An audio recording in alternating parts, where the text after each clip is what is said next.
May hawak na pong composite sketch ang mga pulis kaugnay sa pagdukot umano sa isang Amerikano sa Zamboanga del Norte. Tinutunto na po ang persons of interest at inaalam kung konektado sila sa anumang grupo. Saksi, si Maki Pulido. Alas 11 ng gabi noong October 17, nang dukutin umano ang Amerikanong si Elliot Eastman sa kanilang bahay sa Sibuco, Zamboanga del Norte. Base sa inisyal na investigasyon ng pulisya, 4 na armadong lalaki na nagpakilalang mga pulis ang pumasok sa bahay ng 26 anyos na biktima. Nagtangka rin daw tumakas si Eastman pero binaril siya ng kidnapper sa hita. At saka kinaladkad hanggang sa baybayin ng dagat kung saan may naghihintay umanong bangka. Kwento ng barangay chairman, simple lang ang buhay ni Eastman sa kanilang lugar. 5 months na siguro naka-stay dito sa Sibuco. Tapos yung ginagawa niya lang dito is nagbablog, ganyan. Tapos tumutulong sa mga benan niya, nagtitinda, ganyan, yun lang. Wala naman akong nakikita na trabaho na malalaki, wala. Wala. Parang simple lang ba?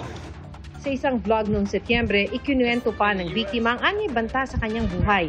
People coming here to tell my family that there's people that want to kidnap me or they're threatening to kidnap me here. I don't really know like what would happen if somebody did try to come here and kidnap me, right? Would the neighbors help me or would they just sit there and watch? Even last night, I'm scared a little bit. I'm scared. 4 na araw na mula nang mangyari ang pagdukot at wala pa rin daw natatanggap na hiling na ransom. Kaya para sa pulisya, nasa area lang ng Zamboanga del Norte ang mga suspect. Normally, sa mga kidnapping case involving yung sinasabi nating grupo ay hindi naman nila sinasaktan.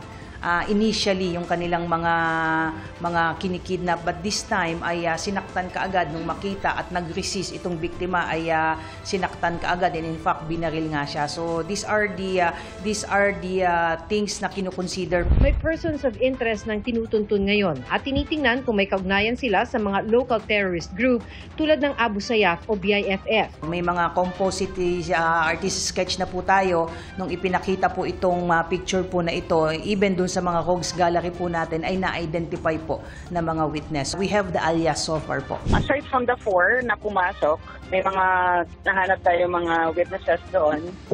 Although hindi pa natin talaga nako-connect kung anong grupo ito. And meron pa din tayong mga persons of interest sa ibang anggulo na nakikita natin.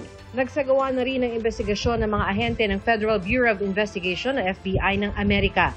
Binisita rin nila ang pamilya ni Eastman noong Sabado at nakaalis na rin.